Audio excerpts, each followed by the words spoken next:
Good evening, Go Lanterns and Pumpkin Thumpers. This is Ariel. Thank you so much for joining us on Cheese for Thought podcast this week. This week we're going to be talking about a man that claimed he's killed up to 100 children, one in each state. But he eventually would be convicted of killing, torturing, raping, and even eating 3 children during the 1920s in the New York area. This man would go by many names, such as the Brooklyn Vampire, the Werewolf of Wisteria, the Gray Man, and the Boogey Man. But this monster's true name was Hamilton Howard Albert Fish. Drew will be reading this podcast tonight. So please don't forget to like and follow our Facebook page and TikTok page at Cheese for Thought Podcast, as well as email any case suggestions to contact us at cheeseforthoughtpodcast.com. This is Maggie. This is Drew. And this is Ariel once again. And you're listening to Cheese for Thought.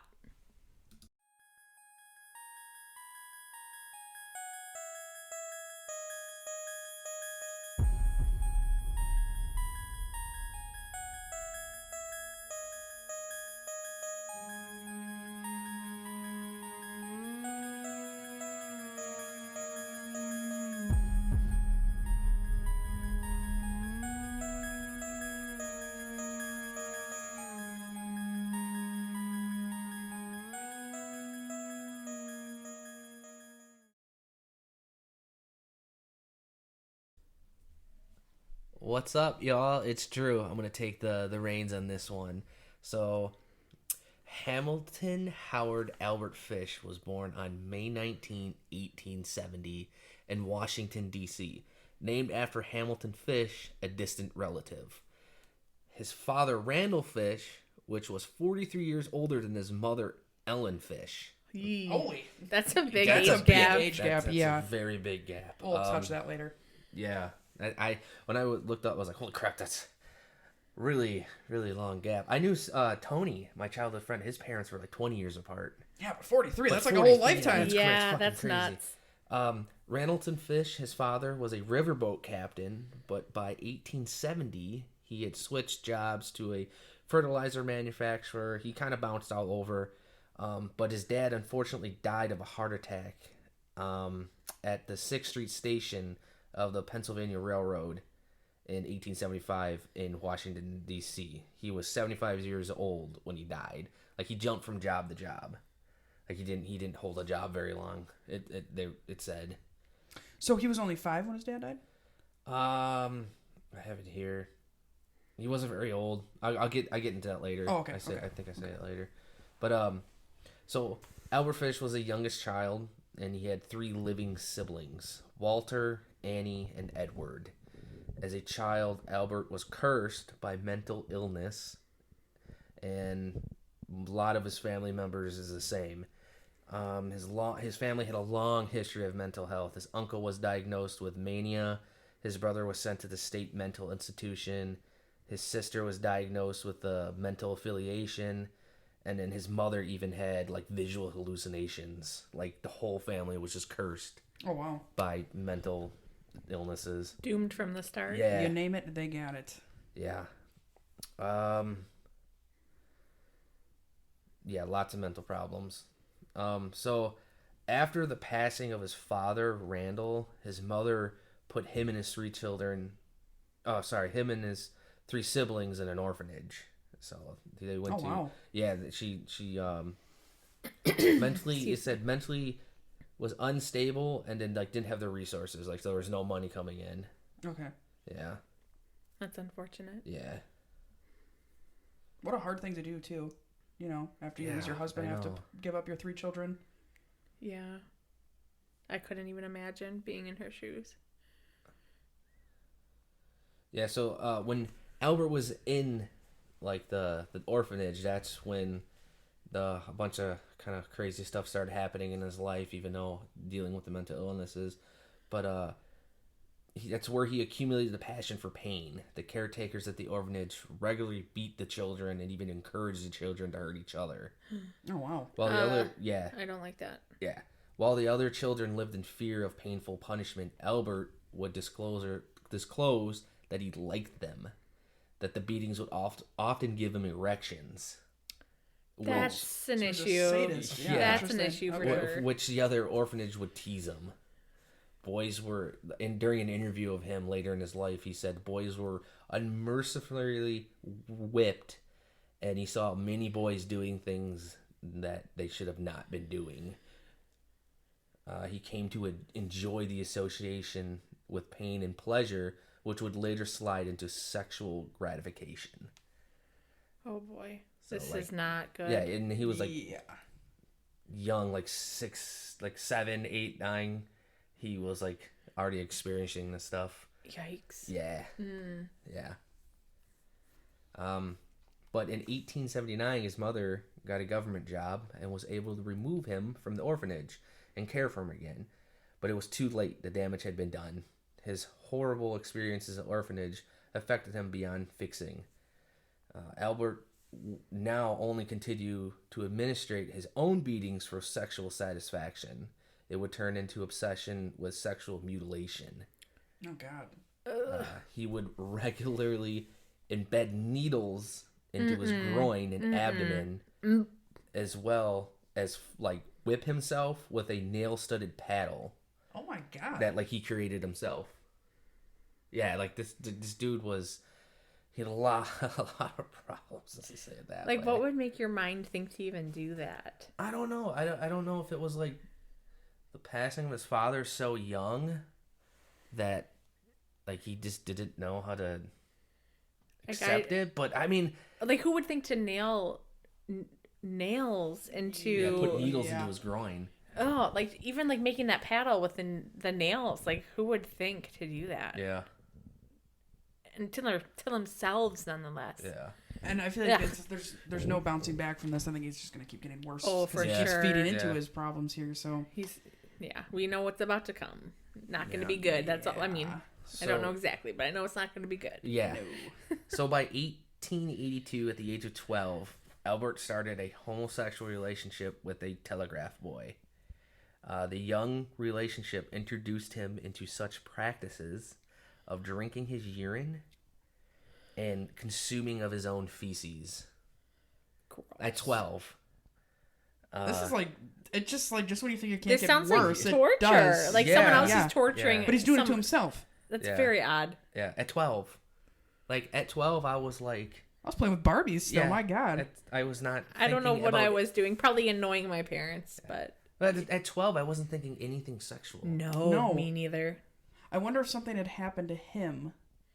Oh, yeah, no, it never said anything about him being Interesting. sexually abused or Are anything. you sure? Like in the orphanage, he wasn't? Well, other than... Because I could see it starting there, and that's Other than why. him getting whipped, and he Yeah, thought he liked that kind of stuff. I mean, I don't know. Yeah, he never said in the orphanage he was, like, abused sexually. It was just beatings.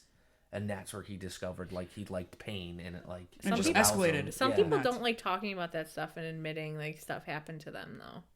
And I'd be curious to know if something did, because like why would he associate pain and like sexual I just want to ideations wonder. or any, you know? I just want to. I don't understand how this escalated to him eating his own feces. And Yeah, pee. That's just crazy. Like that just escalated to I a feel like whole they, new high. yeah, like they're not related really. So what made Yeah, it said that turn his, into that? his partner at 12 was the one who introduced him to it. So he's easily persuaded here. I'm assuming, Okay. yeah. I'm I assuming, mean, he's yeah. at a young age. Where, Now, like, did yeah, his partner do this as well? Like, yeah, they would do it together. His partner was the one that introduced him to like eating? practicing Yeah. it. Yeah. Yep. That's what it said. That's what when I At researched 12. it. That's Yeah, interesting. At 12. And very sad. Yeah, he would also regularly visit bathhouses so he could watch other boys undress, and this was a like weekend thing. Like what kind of house? I'm sorry. A bathhouse. So back in Oh, like okay, the okay. early 1900s, they would have like bathhouses where you could pay to take a bath because Okay, like indoor yeah. plumbing wasn't common. Like wasn't I don't even think they had indoor plumbing at the time. Where like your normal house you didn't have plumbing. So Is like, it kind of like an outhouse, but like for more people? well, no, I mean outhouse just for a bathroom. It was like a building. They would build a building and they would put like Yeah. running water into it. Yeah, and then you could take baths. Okay. Yeah. So like he would go to bathhouses on the weekend. And he was a peeping Tom. And he was a peeping Tom. Like it was his ritual to do that. Very strange Yeah. behavior. That's so young too. Yeah. Like Which makes it even spying on other stranger. kids. Like that's Yeah. just I don't know. And, Yeah. and boys too, just strictly boys. So, I mean, at 12, I just can't. At 12, it's like, who thinks like that? I don't know. That's just wild. Or even not even just having the thoughts. The fact that he's actually doing this stuff. Yeah. Like, that's true. A thought is one thing. Yeah. Because, I mean, Actually at that age, you're going through is puberty, another. you're curious how things work, how things feel. Great, we're not going to shame him for that. But it's like the fact that he's, like, doing things without really thinking things through, easily persuading other people to do it with him. I don't know. Yeah. All right, so we'll fast forward. Years later, Albert would move to New York City from Washington, D.C. He moved from Washington, D.C. to New York City in 1890. At the age of 20, he became a male prostitute. And this is when he would start molesting little boys. Oh, God. Yeah, so...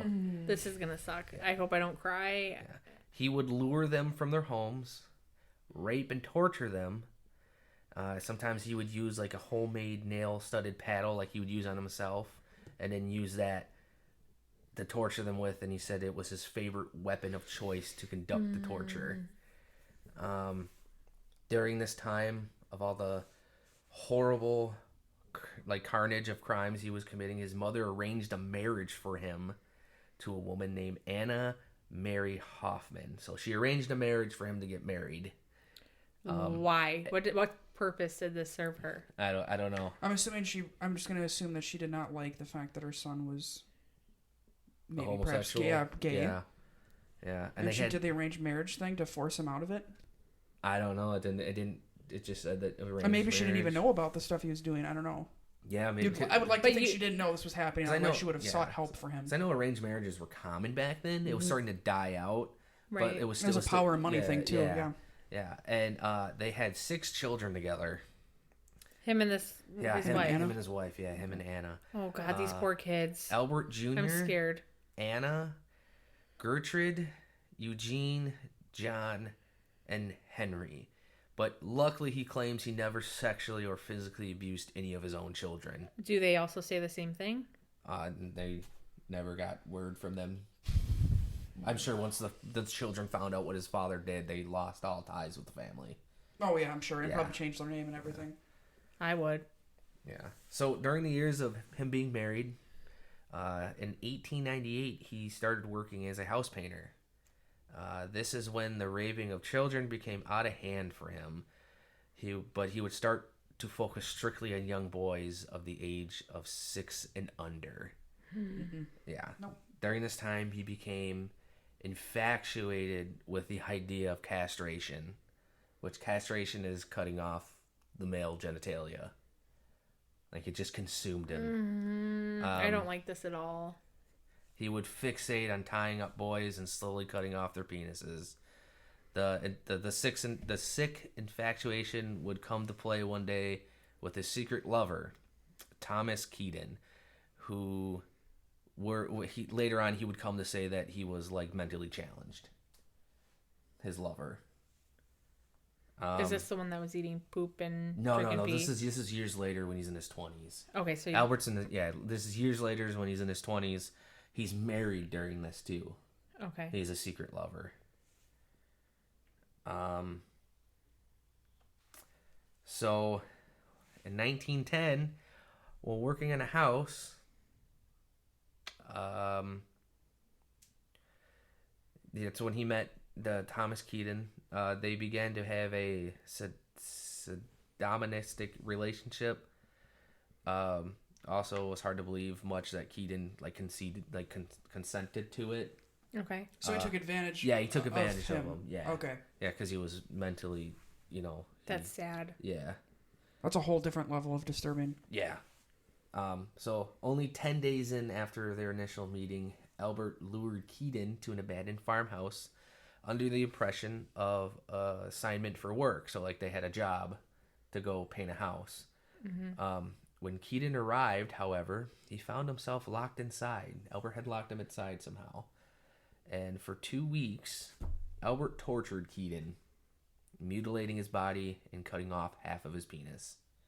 Like he finally got to do the deed. Was this his first time? Yes, this was his first time. Okay, that's what I thought you said. Okay. But as suddenly as he had arrived, Albert had disappeared. So after he cut his penis off, he just like left. He was satisfied and he left. And, you know, for the troubles, Albert decided to leave Keaton a $10 bill. Oh, here, I destroyed your life. Did Here's he $10. make it from that, or did he bleed out and die? It didn't say. It didn't say if he died or not. Yeah, there was just it just. I hope not. But, yeah, right. Yeah. But if he didn't, that's a miracle, and that's great. But especially if he was mentally challenged, would he even know what to even do, or Yeah, where to true. go, or if he was Right. locked in the house for 2 weeks, he probably doesn't. I don't know. I couldn't even imagine what he was depends on- thinking. Yeah, And I know depends on how back bad in it like is. the early 1900s, they did not care about people with like problems like Oh, Down yeah. syndrome. That is so Yeah, they were heartless. abominations. I mean, Yeah, they just they locked up- they- outcasted yeah. you. Yeah, Did they think you were like of the devil? Oh yeah, Yeah, yeah. they, like, Anybody literally with would- special needs, they yeah. would just no. lock him up in a psych ward and like throw away the key. They did Ugh. not. They did not work with them. They didn't. They were like like Ariel said, it was like a burden, That's which terrible. is horrible because Oh it's my like, god, yeah. I don't agree with that yeah, at like, all. like mental illness My heart goes out to people like that. and mental illness. It's like they didn't like schizophrenia and all that. They didn't. Their method of like trying to help them was shock torture. They would hook this stuff up around their head and it Oh, would and that shock only makes them. it worse. Yeah.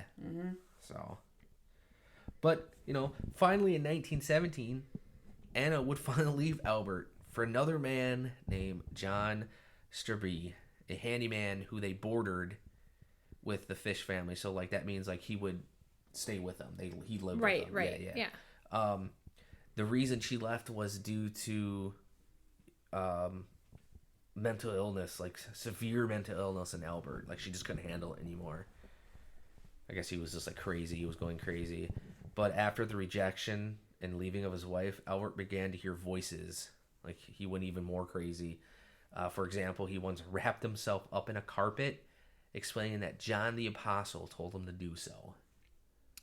That is terrifying. Yeah. Like he started like saying God was finally like was talking to him. Yeah, Oh. that's schizophrenia. Yeah. That's not good. Okay, so it's gonna get a little rough. It's gonna go into the first documented case of him doing his heinous crimes to a little girl. So just listener discretion advised. There's a couple more cases of heinous crimes he's doing, so I'll give you like a warning before I get into it because it gets pretty rough. So yeah, just give you a warning if you Guys, we have to be here. You do not. Skip ahead a few minutes if you have to. Yeah, skip ahead for sure. So on May 25th, 1928, Edward Budd put a classified ad in the Sunday edition of the New York Times, posted, young man, 18, wishes potential position in the countryside. Edward Budd, 406 West 15th Street. That was the news clip he put out. On May 28th, a man would be knocking on the door of the Budd residence in response of the ad in the newspaper.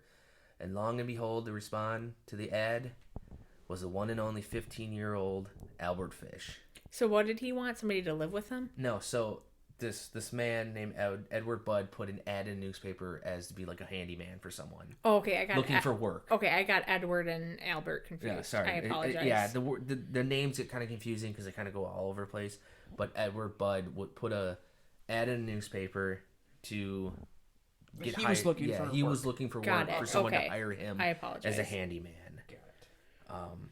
Yeah, so lo and behold, Albert Fish knocks on the door. Upon arriving at the Budd's residence in Manhattan, New York, Albert would introduce himself as Frank Howard. So now he started using different names.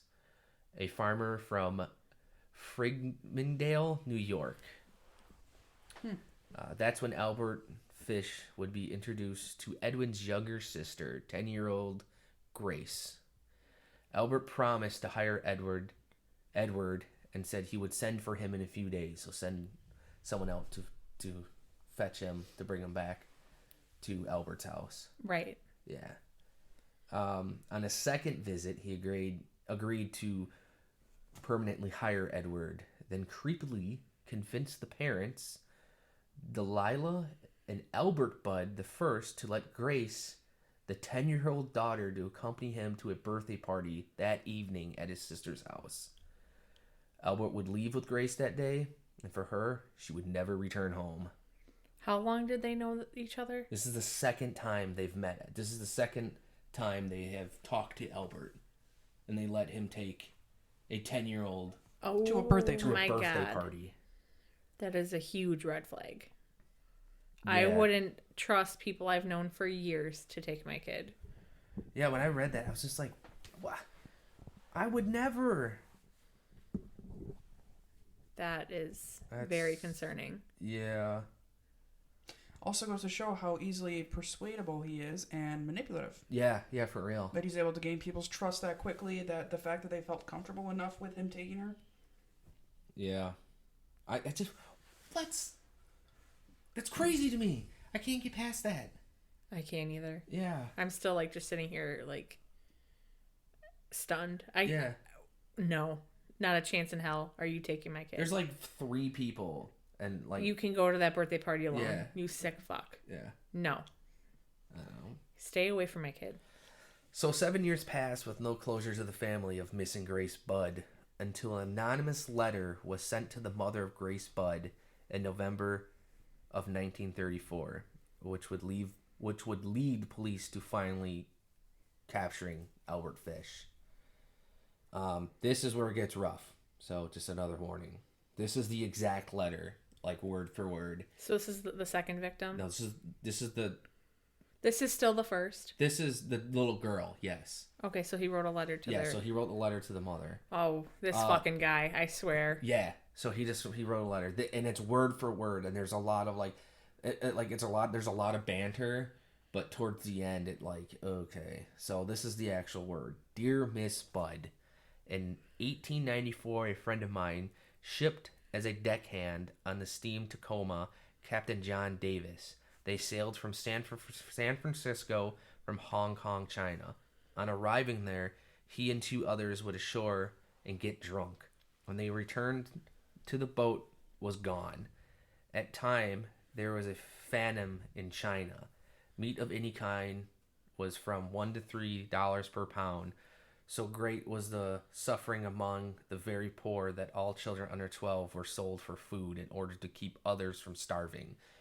A boy or girl under 14 was not safe in the streets. You could go in any shop and ask for steak chops or stew meat. Part of the naked body of a boy or girl would be brought out in just what you wanted to cut from. A boy or girl's behind, which is the sweetest part of the body, and sold as veal cutted, brought the highest price. John stated there so long he acquired a taste for human flesh. On his return to New York, he stole 2 boys, one 7 and one 11, took them to his home, stripped them naked, tied them in a closet, then burned everything they had on. Several times every day and night he spanked them and tortured them to make their meat good and tender. First he killed the 11-year-old boy because he had the fattest ass and of course the most meat on it. Every part of his body was cooked and eaten, except the head, bones, and guts. He was roasted in the oven, all of his ass. Boiled, broiled, fried, and stewed. The little boy was next, went the same way. At that time, I was living at 409 East 100th Street, near Right Side. He told me so often how good human flesh was, I made up my mind to taste it.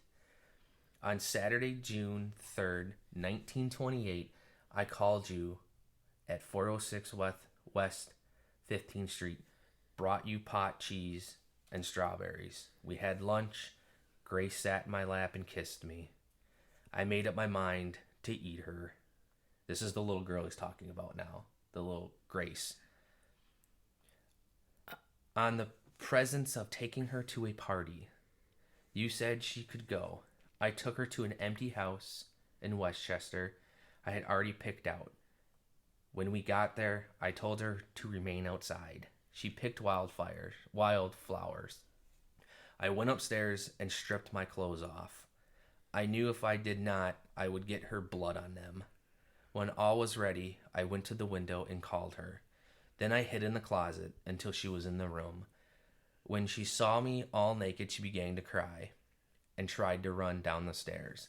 I grabbed her, and she said she would tell her mama. Sorry.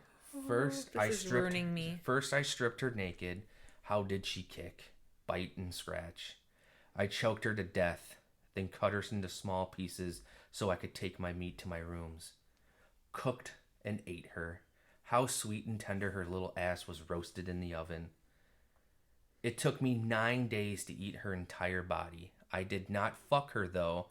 I could have if I wished. She died a virgin. That's what that's it. That's what the fuck is wrong with this guy? That's what. Oh, I actually had like some tears in my eyes. They didn't fall, but yeah. Is the next one worse? Yeah. Oh, yeah. God. The next victim is like I couldn't even imagine reading that as a mother. Mm-mm. Even a decent human, like no. Especially like knowing your daughter's been missing for 7 years. And you get this random letter. It was 7 years later? Yeah, it was 7 years later. And she had no idea what happened for 7 years? For 7 years, she had no idea what happened to her daughter. Oh, this poor mother. At this point, she probably is better off not getting this letter. Honestly, not knowing is probably better than this. Oh. Knowing that she suffered miserably. Just shatter me. My heart literally feels broken right now. Yeah. Oh. Pretty deep. So what a dick. Yeah. It's like he almost like the feeling of being in control and like hurting, like. I just don't understand why 7 years later. Why that long after? Yeah. Why at all? Yeah. Like what? Yeah. What is like why? I'm stunned. It's all part of the game to him, I assume. Yeah, for real. So luckily, this letter would be the way he got captured, though. So there's good coming out of the horrible. The letter was delivered in an envelope that had a small hexagon emblem with the letters NYPCBA, standing for New York Private Chauffeurs Benefit Association. That's a mouthful. A janitor at the company told police he had taken some of the writing materials home, but left it in his room of the house he was staying at, 200 East 52nd Street, when he moved out. So, like, he left some stuff behind. Did he work there, or how did he get these envelopes? Yeah, it was the janitor at this, like, organization. So he took some stuff home, like letters and writing materials and stamps, and he took it to where he lived, and then he moved out. But he left that stuff there. Like, just out of coincidence, he just left it there. Albert was the janitor? No. No, the guy's, it was just, there was no name. It said the janitor at the time.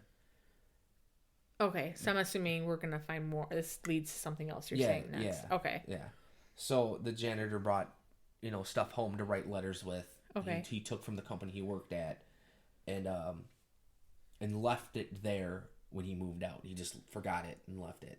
The writing, like the stamps and stuff. Okay. And then the landlady of the rooming house said that Fish had checked out of the room a few days earlier. She said that Fish sent money and had asking her to hold his check for him. It was like, it's hard to,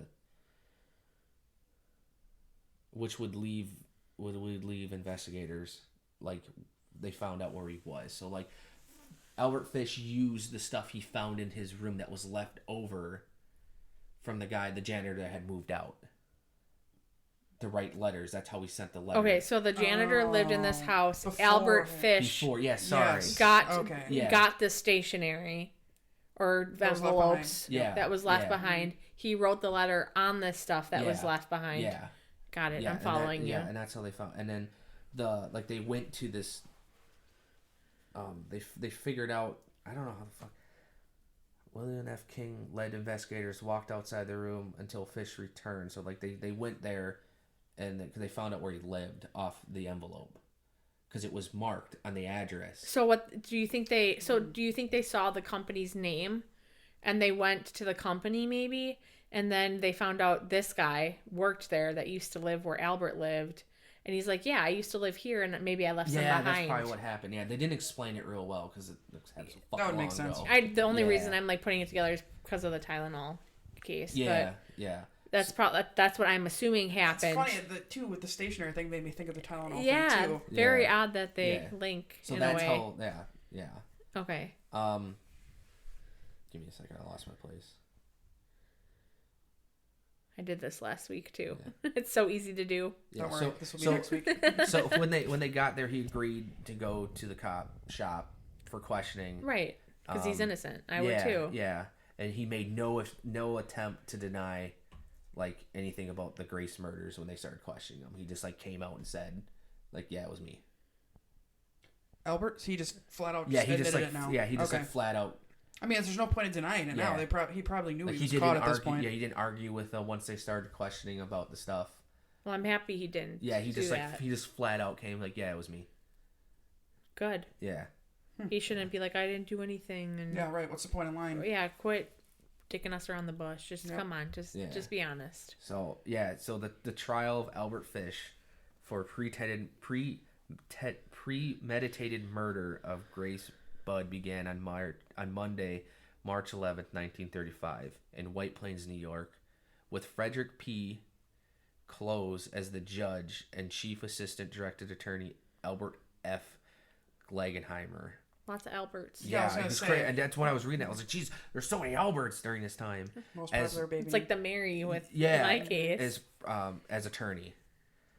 James Dempsey was Fish's defense attorney. The trial lasted for 10 days. Fish pled insanity and claimed to have heard voices from God telling him to kill children. Several psychiatrists tested him about Fish's sexual fetishes, including the eating of the poop, pedophilia, and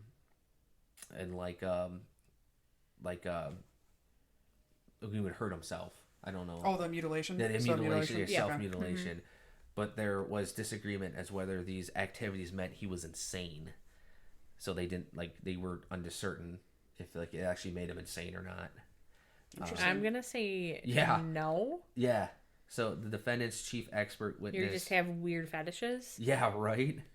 The defendant's chief expert witness was Frederick Whitham, as a psychiatrist with a focus on child development who conducted psychiatric exams for New York criminal courts, stated that Fish was insane. So they finally got someone to say he was insane. I was going to say, I don't mean to cut you off here, but I feel like, he would have to be insane because there's a difference between a fetish and like a kink versus like some of the stuff that this guy's doing here. Yeah. There's something not right here. I mean, he did say he heard like Jesus talking to him and voices and stuff. And that was before he had even killed someone. So, I mean, maybe he did, but I think that in court is just fetishes. You can't really say like that. Yeah, I don't agree with that. But unfortunately, the jury found him to be sane and Thank fucking God. Found him to be sane and guilty, and the judge ordered the death sentence. Yes. I am happy he is not haunting planet Earth or any... Well, he does have offspring, but I would like to think that they are a million times better than where they came from. Yeah. Especially since they got out at a young age. Yeah. So. And thank God, I mean, they say nothing had happened to them. Right, that as far as we know. Thank God. Yeah. So after his sentence, like right after his sentence, Albert Fish confessed to murdering an 8-year-old boy named Francis. He just gave him this information? Yeah, so he literally was just like, after he got sentenced, he was just like, oh, by the way, I killed... Oh, because he knew he was going to die? Or he was just I don't know, maybe he was just like, maybe because he knew he was going to die, he was like, oh, I'm just going to tell him everything now. Well, I'm happy he did, because then they get some closure here. Yeah. So, he confessed to murdering an 8-year-old boy. Now, is this it? No, there's more. There's more than just the well, remember, he raped someone in every state. Yeah. So, every state? That's what the intro. Yeah. He said he raped I forgot about a child that. in every state. So, his name was Francis X. McDonald. But sadly, all that's known in the case is that Francis McDonald vanished while he was playing with his friend in 1924, and his body was found shortly after he went missing. And his body was found in the woods nearby and had been strangled to death by his own suspenders. Oh my god. Yeah. Poor babe. Okay, so there's documented of one more victim, and it gets rough again. So if you need to skip through, by all means go ahead, because this one was a lot worse than the little girl. Oh my god, I didn't think it could even get worse, honestly. Okay, well, I gotta go do some laundry. I'll talk to you guys later. Yeah. I'm out of here. I'll let you know when it starts getting graphic again. But there was one more victim that Albert Fish had murdered, sadly. A young boy named Billy Gaffney. Billy was playing in the hallway outside of his family apartment in Brooklyn with his friend, who happens to be, his name was Billy as well. So it gets a little confusing. His friend's name was Billy Beaton, and on February 11th, 1927, both boys disappeared that day, but luckily, his friend Billy was later found on the roof of the apartment complex. When asked what happened to Billy Gaffney, Billy Beaton responded, "The Boogey Man took him." No one knew what Don't like that. Yeah, no one knew what to think of this situation, and no one had any leads. Until a man named Joseph Meeham, a motorman of the Brooklyn Trolley, saw a picture of Albert Fish in the newspaper earlier that day and identified him as the old man that he saw on February 11th, 1927, who was trying to keep a little boy quiet, sitting on his lap while he was on the trolley. The boy was not wearing a jacket and was crying for his mother. Then when the trolley stopped, he dragged him off the trolley and disappeared. Police matched the description of the child to be Billy Grafton. His body was sadly never recovered. Billy's mother visited Albert Fish while he was in Sing Sing Correction Facility in New York after his sentence of capital murder to Grace Budd, trying to get more information and detail on his son's death. So she thought he did it? Yeah, so she must have thought he did it. Okay. So while he was locked up, it was like, it goes on later, it was only like 6 months he was in the correction facility before he got death sentence. So while he was in there, she visited him. Okay. This is rough. So, like, this is really fucking rough. Even I was like, oh, right. God, fuck. Trigger warning, skip ahead a few minutes if you don't want to hear this one. So this is what Albert Fish said to the mother of Billy. I brought him to the river. I brought him to Ricker Avenue Dumps. There is a house that stands alone, not far from where I took him. I took the boy there, stripped him naked, and tied his hands and feet, and gagged him with a piece of dirty rag I picked out of the dump. Oh my god. Then I burned his clothes, threw his shoes in the dump. Then I walked back and took the trolley to 59th Street at 2 a.m. and walked from there home. Next day, about 2 p.m., I took tools, good and heavy like nails, homemade, short-handled. So another one of his like slapping devices, Cut one of my belts in half, slit these halves into 6 strips about 8 inches long. I whipped his bare behind till the blood ran from his legs. I cut off his ears, his nose, slit his mouth from ear to ear. I gouged out his eyes. He was dead by then. I struck the knife into his belly and held my mouth to his body and drank his blood. I picked up 4 old potato sacks and gathered a pile of stones. Then I cut him up. I had a grip with me. I put his nose, ears, and a few slices of his bellies in the grip. Then I cut through the middle of his body, just below his belly button. Then through his legs about 2 inches below his behind. I put this in my grip with lots of paper. I cut off his head, feet, arms, hands, and the legs below the knee. This I put the sack weights with stones tied the ends and threw them into the pool of slimy water you will see all along the road going to North Beach. I came home with my meat.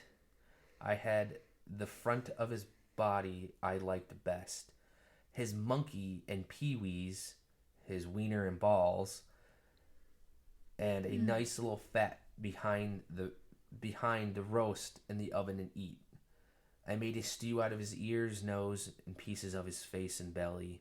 I put onions, carrots, turnips, celery, salt, and pepper. It was good. Then I split the cheeks of his behind open. I cut off his monkey and peewees and washed them first. I put strips of bacon on each cheek of his behind and put them in the oven. Then I picked 4 onions, and when the meat had roasted about a quarter hour, I poured out a pint of water over it for gravy and put it in the onions. At frequent intervals, I basted his behind with a wooden spoon so the meat would be nice and juicy. In about 2 hours, it was nice and browned, cooked through. I never ate any roast turkey that tasted good. It tasted as good as his sweet, fat little behind did. I ate every bit of meat in about 4 days. His monkey, his wiener, was as sweet as a nut, but his peewee, his balls, I could not chew. I threw them in the toilet. And that's all he said to the mother. What the oh my god. I don't even know what to say. I just don't. It's fucked up. How does he even know that was her son? Like, is he just saying that, or did he actually? Well, if she went to go visit him, I'm sure she must have said, like, "Did you do this to my son?" Yeah. Did she have a picture of him or something? She probably brought a photo in and was like, "Did you see him? Ugh. What did you do to him?" She already had suspicion. Clearly, he had done something. But it's actually documented. And then, like, at the end, I threw his balls in the toilet. Yeah. Throw yourself in the fucking toilet. How about that? Like, it's documented that he did murder him, so it wasn't like speculation. Throw yourself into a very, very deep grave. Let's just say, if that was me and that was my kid, I would not have been leaving. No. Oh, nope. I would have been in there with them. Mm-hmm. Yeah, it's like I didn't know this choosing the case. Because, You thought it was a vampire. I thought it was, that's why I chose it. This is not a vampire. I thought it was just some dude going to be drinking blood. Which he did, but it was 10 times worse. Yeah, it was 10 times worse. This guy's sick. So. And I'm glad he's dead. Oh, yeah. He's dead. He dead. Like, he dead. I can't reiterate that enough. I am so happy he's dead. Yeah, so Fish arrived to Sing Sing Correctional Facility, which is a maximum security prison, in March of 1935 and was executed on January 16th, 1936 by the motherfucking electric chair. So he felt every fucking bit of it. You so much. He entered the death chamber at 11:06 and was pronounced dead 3 minutes later. Then buried in the Sing Sing prison cemetery. It was documented that he said, the electrocution would be the supreme thrill of my life. Because you know how he was into, like, hurting himself? Mm-hmm. Yeah. So he saw this as a reward at the end of the day, I guess. But then it gets confusing because then he said, and just before the switch was flipped, he started to scream out, I don't know why I'm here. Oh, you know exactly why you're here. You're over here bragging about what you did to these innocent kids that did not deserve a single thing you did to them. He's going into explicit detail. Like, he clearly enjoyed it. Yeah. And now you don't know why He you're did it more here? than once. Not saying that once was okay, but the fact that he did it a second time, he clearly felt no remorse. He didn't give a shit what he did. You know exactly what you did, you sick mother trucker. But here's some good news, though. So legend has to say that the execution took longer due to all the needles that were lodged in his private parts. Like, they never took him out. They were in there forever. So the electrocution took longer to kill him, so he felt it longer. He got exactly what he wanted. So it wasn't as quick. That's not right. And I think that, yes, while we look at it as good news, he also looked at it as good news. He should have just been died killed. with pleasure still. I know. He should have just been killed by, the fact that it took him 3 years to get him in there. He was arrested. Euthanization or something through the IV. Yeah. Like, don't give him any more thrill in this lifetime. And plus, it was already proven that he did it. Don't give him 3 extra years. Kill him immediately. Yeah. So Albert Fish denied involvement with any other like cases in his lifetime. Like he only admitted to 3 of them. Are we supposed to take his word? Well, yeah, that's the thing. But they Right, he didn't know why he was on the chair. So yeah, but they say there could have been at least 3 other murders of the time while he was alive. In 1927, I'm sorry, I'm gonna butcher this name. Yedita Abramowitz. Sorry if I butchered it. No disrespect to the family. She was 12 and she lived in the Bronx. She was found strangled and beaten on a rooftop of a 5-story apartment complex. She survived the attack, but unfortunately died in the hospital not too much long after she was there. So speculation here, it's like she falls into the age range. She's in the location range. right. Makes total sense why she would be in here because of him. Yeah, and then there's in 1932 Mary Ellen O'Connor. She was 16. She lived in the Queens area. Her body was found mutilated in the woods close to where Albert had painted lots of houses. So why did he eat some of them but didn't eat all of them? I don't know. I wonder if it sounded like, I mean, at least from my perspective, it sounded like each one kept getting a little bit worse and worse. He found out more and more what he liked. So I think he like kind of like escalated to eating, it seemed like. Yeah. Okay. And I could see it. Yeah. It's just very strange. It's like, did he actually eat these victims? Or is he just all talk? Well, that's And the he thing, too. If thinks he's hearing stuff, how did we even know that what he's saying is even the truth? Exactly. Yeah. That maybe he thinks he sounds cool, but he's not. Yeah, he's not. He's a creepy dude. Yeah. And then in And sick. 1932, Benjamin Collins, he was 17, but I literally couldn't find any information about his case. It was just documented that they thought it was maybe him. Okay. And that was, unfortunately, there was no information on him. But yeah, those are the 3 they think he could have done, like for sure. Okay. Yeah. The thing is, too, is I'm curious if they would have asked him before he got the death penalty, he might have actually been honest with it. If he openly admitted the other ones they asked him about, he was very like open and clear with it. As soon as they asked him, he's like, "Yep, it was me." And when the mom asked about Billy, "Yep, it was me. Here's what I did." Why would he hide it? Right. The other 3, what makes them different to hide? I wonder if they ever did ask him. Probably not. I don't know. Maybe If they they're didn't just think until assuming. after. Yeah. Yeah. Well, And the thing is, like, I tried finding as much as I could, and like, I was even on like government sites, Wow. like .gov, and Right. like I couldn't, it was so like, it was documented well of what he said, but everything else was just so like, there was no information on it. Yeah. I wonder if it's because the case is so old that they didn't document very well back then. But What is it from the 1800s? late 1800s, early 1900s. Okay. Yeah, how they recorded Yeah. everything is much different than it is now. And stuff could have gotten lost in translation. Yeah. And It's just, they didn't have computers to document everything like how they do now in courts where they type everything out that you're saying. Right. Yeah, it could have been completely different. yeah, that was a rough one. I didn't That's like that one way to one say bit. Sorry for my first case to be that fucked up, but yeah, that was rough. Yeah, I did not I thought it was appreciate it. Yeah. Hopefully you guys did. But I am gonna go get my baby and hug him. Yeah. I think that's it for today's episode because I need some baby hugs. Baby hugs are good.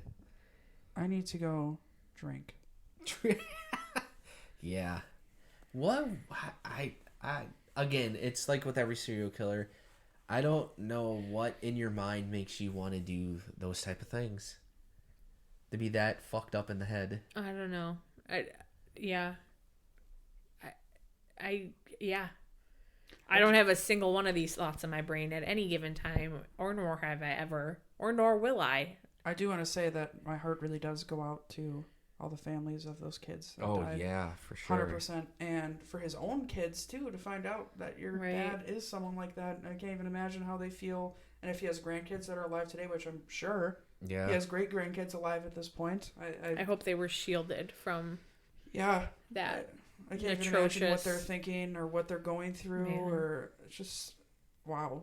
Leaves you with a really bad taste in your mouth, doesn't it? Yes, and a really shitty feeling. Like, just very dark and saddening and... Yeah. I don't know. We're not okay Usually over we here. bounce back at the end, but this is gonna take some time, I think. Yeah. Yeah. Well, next week we have Ariel bringing us an episode again, so be sure to check us out next week. I think that's all we have Hopefully for today. it's not as dark.